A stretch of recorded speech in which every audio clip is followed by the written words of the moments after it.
I'm here today with Idelette McVicker. Idelette is the author of a new book titled Recovering Racist, Dismantling White Supremacy and Reclaiming Our Humanity. She's the founder and president of She Loves Media Society, an online forum of Christian women that includes She Loves Magazine and the Dangerous Women membership community. She's a popular speaker and retreat leader internationally. After training as a journalist in South Africa, she lived in Taiwan, which we're going to talk about a little bit, where she wrote for daily newspapers. Idelette moved to Canada in 1999 and lives in Surrey, British Columbia. You can learn more about her at idelette.com. So, Idelette, it's so wonderful to meet you and to have you join us for this interview. Thank you for having me, Brian. I'm honored to be here. Thank you. Well, it's an honor for us because, I mean, you've accomplished so much and you're such an interesting person that I'm very glad that we've connected. Thank you. So before we get to your book, though, please tell us a little bit more about your background because, as I said, it's very interesting.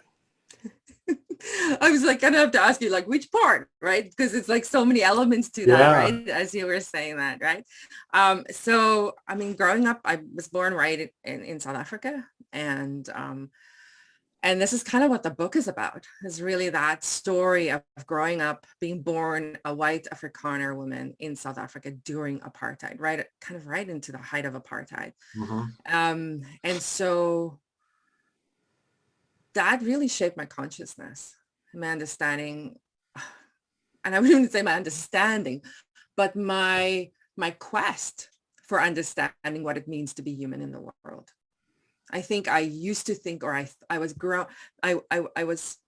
shaped in a way that my ancestors and my, I guess, family and forefathers and community wanted to shape you in, like good school, going to church every Sunday, living in a lovely and stable home, and kind of having this sort of track for success, right?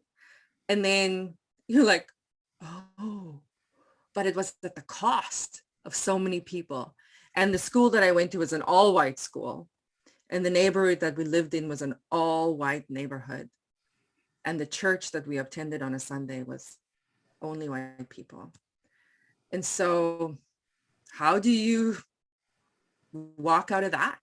Mm-hmm. And how do you reckon with that? And so I was also, my mother tongue is Afrikaans. And so that also is a big part of what shaped my, I guess, my being in this world. So even as we come now, I'm very conscious of, we're speaking English. This is the language that connects us, right? That connects people around the world. And I'm so grateful for that. But Afrikaans definitely shaped me as well in a very particular way.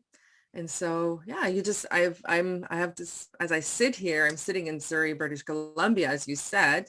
I am mindful of all these places that hold me. I think about when I stand, just in my mind's eye, there's this image of me standing in our backyard growing up and looking out into the mountains. And they were the Drakenstein Mountains, and they were gray, blue, beautiful, majestic mountains. And I remember looking up to those, and my Oma, my grandmother, used to pray, and we often shared a room where I would watch her at night pray. And she would pray, you know, one of them would be like, I lift up my eyes to the mountains or to the hills. Where does my help come from? And so I would have that consciousness looking at these mountains. And I just sensed that there was something big and majestic and loving in the world. And then when I kind of woke up to the fact that my people had created apartheid, and this Oma that also prayed to God and was loving and loved me, also had a picture of the founder of, like, the architect of apartheid. Wow. In her living room. So I was like, how do I hold these two things? How do I hold somebody I love, who I honor, and the fact that this was what she chose to hang on her wall, and this racist past? How do I hold both? And so that's a little bit of my background. Wow. That really is kind of like stark, right? You know, difference. Yeah. Yeah. And what do Do you you do with that? do you think that I know?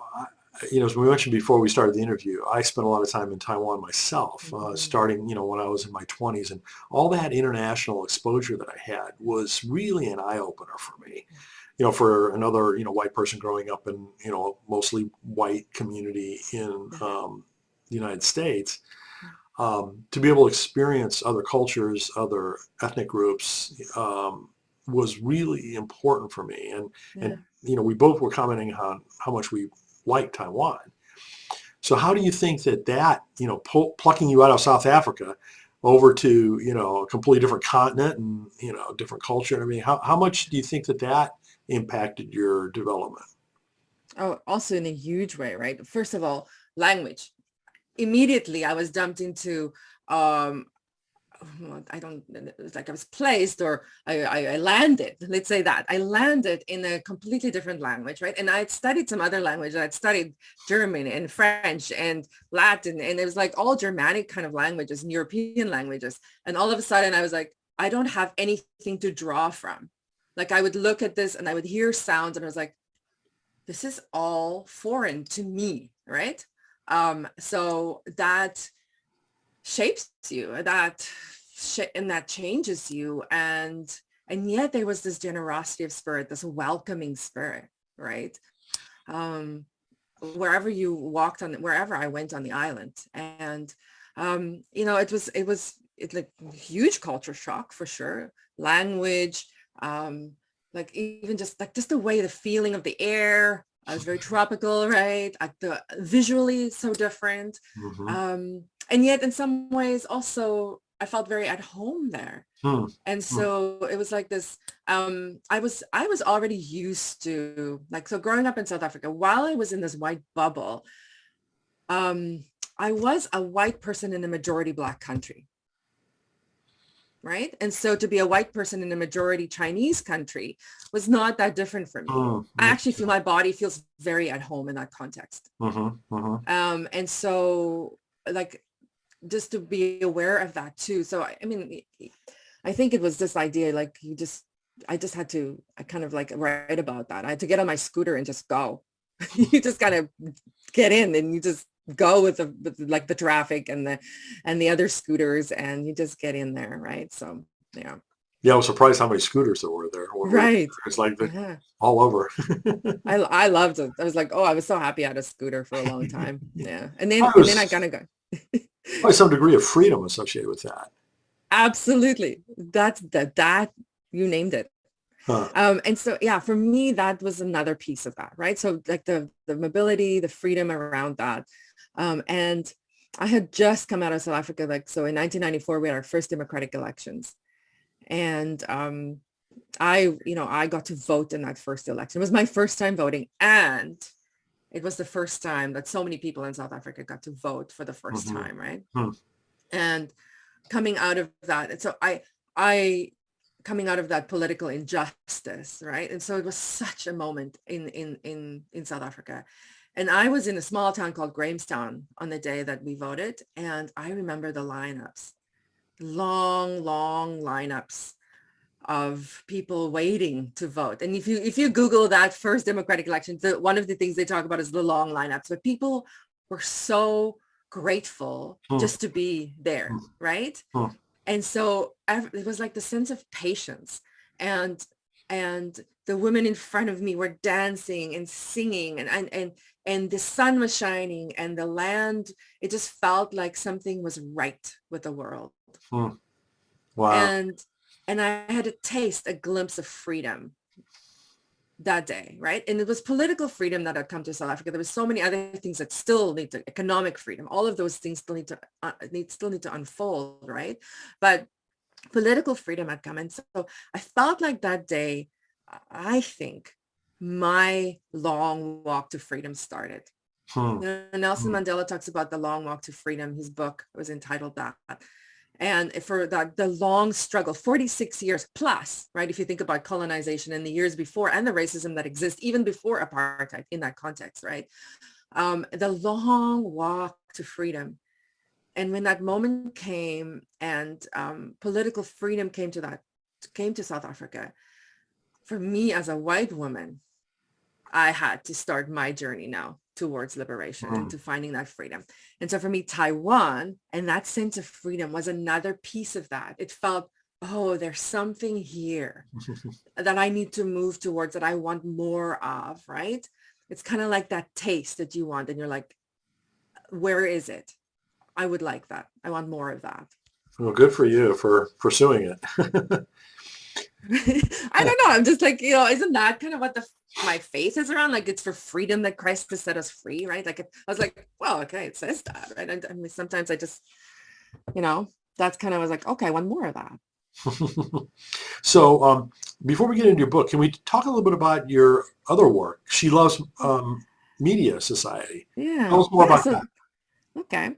So yeah, I think it's because I was shaped by South Africa, Taiwan, living in Asia, traveling, I think I just had the sense of a global community, global perspective.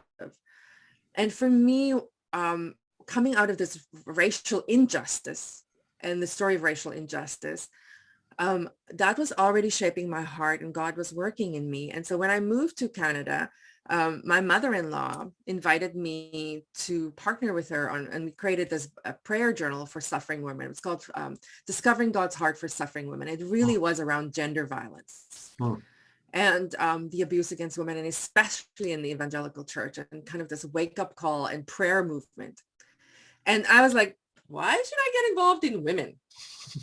Like, I was like, and so, and she's like, no, I want you to I want you to be involved in this. And I said to her, well, okay, let me just go sit with us. Let me go talk to God. Like, let me spend some time. Like, I need to understand kind of why this is so important. And so I remember sitting with the stories and just and the statistics of violence against women, and where women are literally missing in our world. And just story after story after story, and the different forms of violence against women and abuse. And it was like, I opened up my Bible one day, and it was like this, like in Isaiah, and it was this verse that says, for I, the Lord, love justice. And I was like, oh, the story of women on this earth is also a story of justice.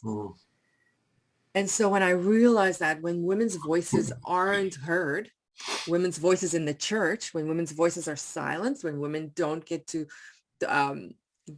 preach, right, and teach, there is something missing. And so knowing I've come out of this background where people were literally missing from my community, right? Where communities also were literally removed. So I was very aware of this idea of where are there people or voices or ideas missing in our world? And so out of that kind of sense of justice is what She Loves then was birthed out of. And so wanting to bring women's voices, they call it out, hear it, look for it, go find it, and bring it to a place. And then this beautiful community kind of evolved. And for me, it was very much, it couldn't be just North America. It had to be like, what is the global church up to? It's a little bit harder just because we were writing in English, right? And so it ended up shifting a bit more towards North America, but always looking for people who had this larger perspective of faith and of the world and of what it means to be human, right? So that's She Loves. And then we founded this membership community around that, just for people who want to go deeper. Very cool. Very cool. So let's get to the book. I mentioned the title is Recovering Racists, Dismantling White Supremacy and Reclaiming Our Humanity. So how did that book come about? Yeah, so it's this story. It's this quest, right? This story that is looking for liberation, right? And asking. For me, there was one very particular moment when I stood in Taiwan, and I went to celebrate Freedom Day. The day April 27th in 1994 is when we voted, and that is now Freedom Day in South Africa. And 2 years after, I got to be in Taiwan. I was a journalist working for the China Post at the time, and I had to cover the story. And so I went to the Hilton Hotel and stood in this gorgeous ballroom with dignitaries and ambassadors and diplomats and business people and other media people. And I remember just kind of greeting people and being in this context, drinking South African wine, and the new flag was up and everything. And I remember just like greeting people on my accent and the context of who was there, like people who had worked. I was suddenly aware these people had worked against apartheid. These people were probably part of campaigning against apartheid. And they know that I was not on the right side of justice.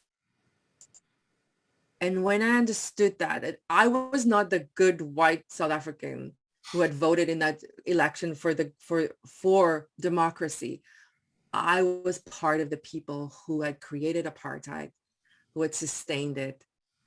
And I was like, what do I do with that? And there was this warm wash of shame. And as my faith kind of unfolded, because I'd left my faith when I went to university, and when I went to Taiwan was when my faith got revived. It was really beautiful, right? And so as my faith was being revived, there was this invitation to also look at my past. And I understood that I am not meant to stay in shame, that shame was not the place where God desired for me. And so what was the invitation? How do I walk out of this? I didn't have Brene Brown yet, right? We didn't have resources. I didn't know where to go, what to do. So I literally just had to show up and kind of just walk one step at a time, just trying to find what is this journey of freedom? What is my long walk to freedom? Right. And so, that was how this book came about, is trying to just watch now over those years from that 1996 to now, what were what was the trajectory of freedom? What were the markers along this path? Because there were some very distinct markers. And so,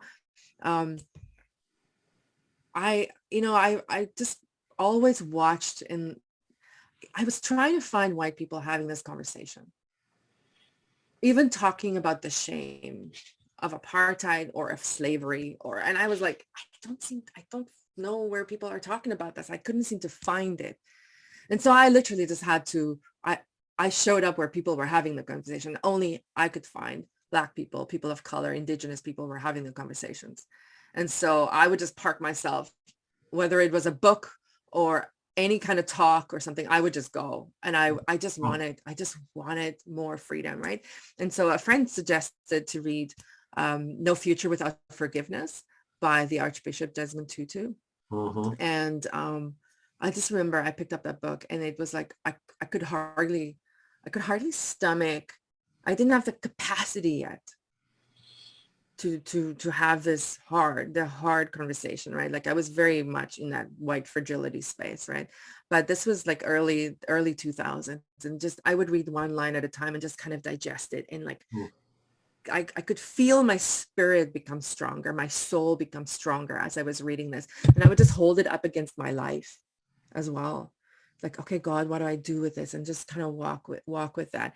And because of the shame and that warm wash of shame in Taipei, I did not think I had the right to sit in the circle of humanity.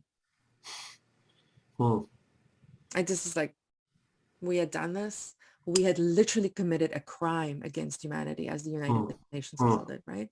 It's like, how dare I sit in the circle of humanity?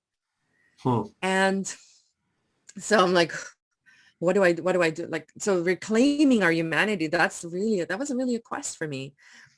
So the Archbishop Desmond Tutu wrote about this concept called Ubuntu in South Africa, mutuality, how we belong to each other, and how Black people and white people are chained together. And so when white people put chains on others, those very chains hold us too. And he talked about it because I couldn't have said that. I felt it in my soul, but I couldn't have said that. But when he said it, I was like, yes, I feel that. I know that this is true because I feel those chains in my soul. Hmm. Hmm. And so that gave me courage and just a little bit of an opening to say, okay, the Archbishop says, I belong in the circle of humanity. I don't trust that yet for myself. I felt like I needed to earn more of that. But because of his generosity and making room and this whole concept of Ubuntu, that we belong to each other, um, that gave me the courage to move forward and just keep looking for these pebbles, the breadcrumbs of light and of freedom, Mm-hmm. and to keep walking. So, I mean, it's one thing to go through this whole journey, but it's another thing to write a book about it, right? I mean, that's not a trivial endeavor by any stretch of the imagination. Right. Did you do it because it helped you think this through and work through this? Or did you do it more naturally because you've got a journalist background? Or, why did you choose to, describe all this in a Yeah. book and make it very public? Right. I had been writing it down from the beginning. Like this was how I was Hmm. processing what was going on for Hmm. me. And so some of those stories I had written so many times. Hmm. Like the first time I tell the story of 1976 in Soweto. There was the protest against Afrikaans and what had happened in my soul. And that story, I started writing that story in the early like 2000s. Hmm. And I didn't know all the pieces of that. And my freedom was connected to that story. My freedom was connected to the death of a young boy named Hector Peterson, who was 12 years old in South Africa at the time. And somehow I just felt deeply connected to that. And so I just kept writing it out. And so by the time I came to um, actually thinking about, do I do this? I am a writer. This is how I process. This is a Hmm. practice of liberation for me, Hmm. right?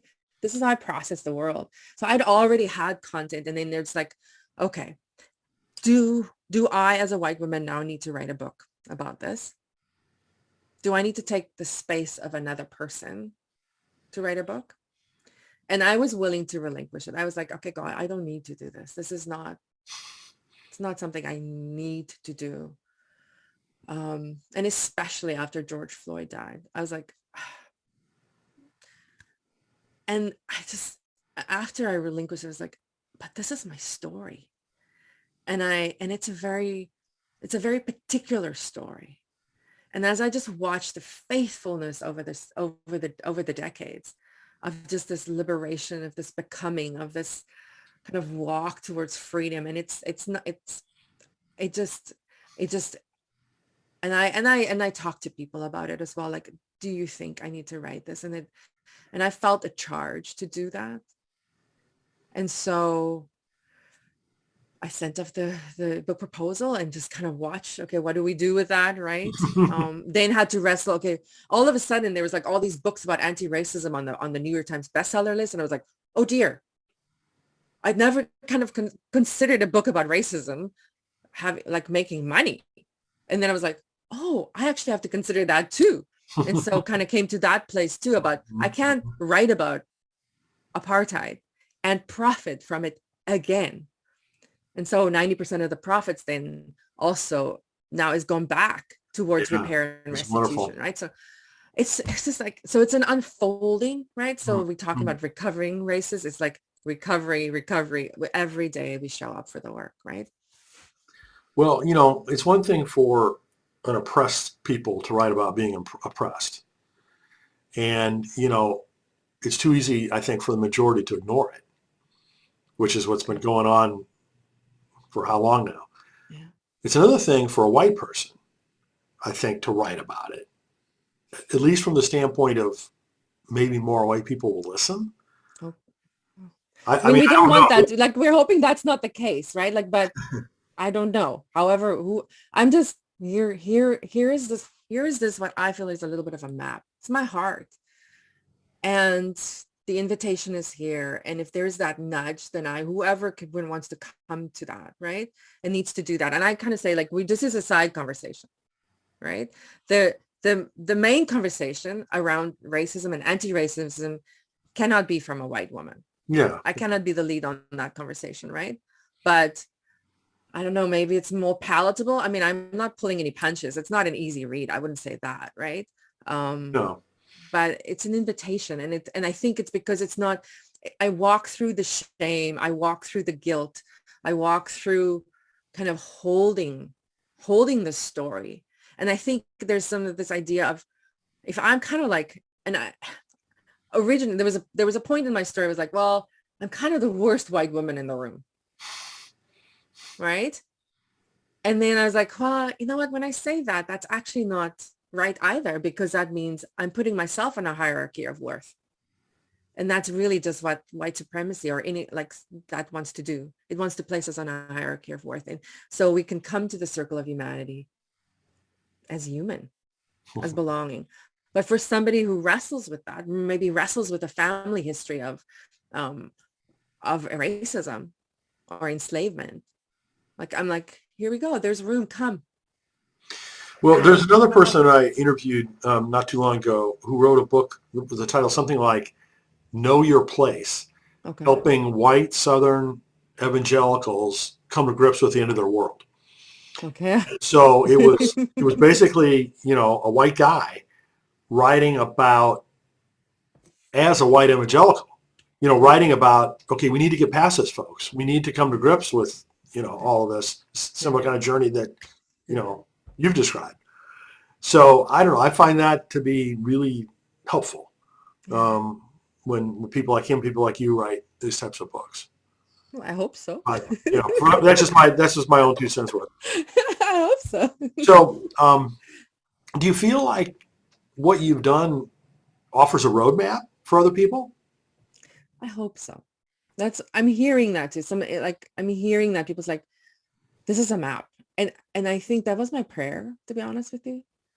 Um, that it's a map, and it's not from A to B. It's not a linear journey.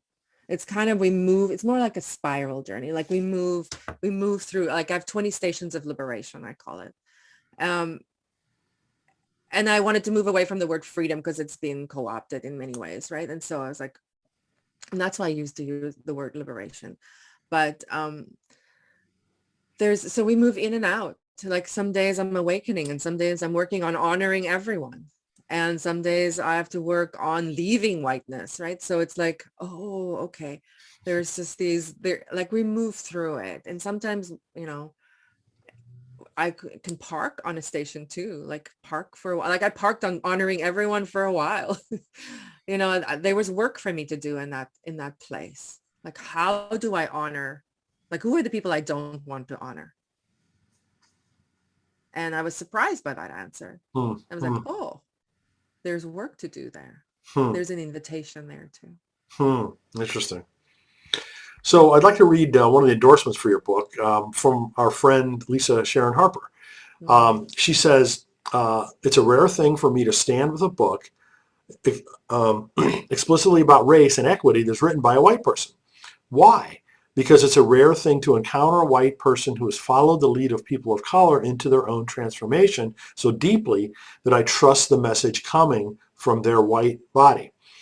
Idelette McVicker has done this work. So that's really an impressive statement. And knowing Lisa as I do, too. So there's a couple, several key words in there. One is trust, right? So she's saying you've earned her trust, which is a big deal. How do you react to that? I mean, I'm honored. And I think you just show up for the work, right? And you just, I don't know. Um, I'm just grateful that Lisa, that she was willing. It's interesting. I don't know if she knows this, but she sent me the forward. She sent me that endorsement on my birthday. Great. And it was the best and the most beautiful, beautiful birthday gift somebody could have given me. And in some way, it was another birthday for me. Right? Not that I'm going to look for the affirmation from a Black woman, because I have to do the work. But to hear that echoed back was such a gift. Yeah. Yeah. Um, I think because we've been together in the same spaces, Hmm. Hmm. you know, I can't know what made her write those words Mm-hmm. or what she saw, maybe reading the book too, right? Like Mm-hmm. it's a long, the book covers a long period. It was not like I, you know, woke up 3 years ago and was like, ooh, yeah, we got it. You know, we got No, to it do does this. cover a long time period. For me, this was a soul journey. This is really the intention around this is liberation. Hmm. Like I'm hoping, and also my hope is that we can do less harm as white people. When we walk into a space that we have a larger understanding maybe, or maybe you've pulled in some of the things that took me a long time to learn or to absorb or to digest, to metabolize. I like that word too, for what we do with the stuff between us. Some of the questions I've asked. I also realized that I didn't know, why is there a book by a white woman about race? And I realized I had particular questions. I had the question, what do I do with my Oma, Hmm. right? And what do I do with this idea of ancestors, where I was hearing a lot of people talk about, you know, standing on the shoulders of our ancestors. I couldn't stand on the shoulders of my ancestors. I Hmm. didn't know how to do that. Hmm. I had to reckon with that. And I came to a very beautiful place that was, again, was I feel like just is so beautiful. Um, but I had to wrestle with that for a long time. Hmm. And so I'm hoping I can make that. That's why we write books, right? So maybe we can make it a little shorter for other people to kind of Hmm. come along on this Hmm. journey, right? That's a good way Or to for, think of it. yeah. Yeah. So I want to ask you about one other aspect of this. You worked with two people who I've also collaborated with and have a great deal of respect for to create the book, Rochelle Gardner and Caitlin Beatty. So can you Yes. talk a little bit about your work with them? Wow. Oh my word. I have such high regard for both of them. It's such an honor. Well, yeah, Rochelle has been my agent. And I think she's so well respected in the publishing Yep. industry. And she is a fierce advocate for her writers, Mm. and also such a loving and generous, gracious spirit. And you know, we try to we I wrote a book about global sisterhood, and after 2016, I wrote a proposal for that. I mean, I kind of wrote the book too, but we wrote a proposal for it. We were doing She Loves and all of that, right? And then when 2016 happened, and I was like, whoa, look at this, what's going on in the US. And I was like, I have to tell the story of race first. I have to, because that's the story that shaped why I do this work with women. I Mm. can't talk about global sisterhood if we don't talk about racism first. And so, and she was like, yeah, Mm. okay, Mm. let's do it. Right. Mm. And so Rochelle, and I was like, send Rochelle my ideas or a first proposal. And she's like, yeah, no, not ready yet. Right. And so she held back like she knew when the book was ready or the Mm. proposal was ready and when Mm. I was ready. And that took a long time. Mm. And so I'm so grateful for that. And Caitlin, of course, an incredible editor at Brazos. And so, yeah, it was she was the acquisitions editor, but the whole team, honestly, I had such a great time working with each one of them. Yeah, Good. from Good. Caitlin to editor, like the line editors, my editor, and then also the social, not the media, the marketing team, just Mm. beautiful people. So Mm. grateful. Wonderful. Wonderful. So I know this book just came out. I mean, do you have anything in the future that you can talk about yet, or is it too early? No, Rochelle told me we're not allowed to talk about next projects until this book is out and kind of stewarded well in this world, right? That's So fine. my hope is that people would meet in small circles of recovering racists and kind of Mhm. do this work Mhm. and maybe work through the stations of liberation. And so I would show up. If you're having a Zoom call and a Zoom meeting and you doing the work, I'll show up for that. You know, like I'll come for one of those sessions. That's really my hope, that people would take this work and really do the transformative work with it, you know? Wonderful. Yeah. No, no, no. I hear you. It's work that needs to be done a lot of places, and it's not going to go away soon, the need for this. So Oh man, yes. It's unfortunately. unfortunately, like, yeah, there has to be change. Well, Idelette, thank you so much, for doing Mm. this and for, spending some time to convey everything to our audience. Again, the name of the book is Recovering Racist, Dismantling White Supremacy and Reclaiming Our Humanity. And you can learn more at idelette.com. So thank you Mm. so much. Thank you, Brian. I so appreciate it.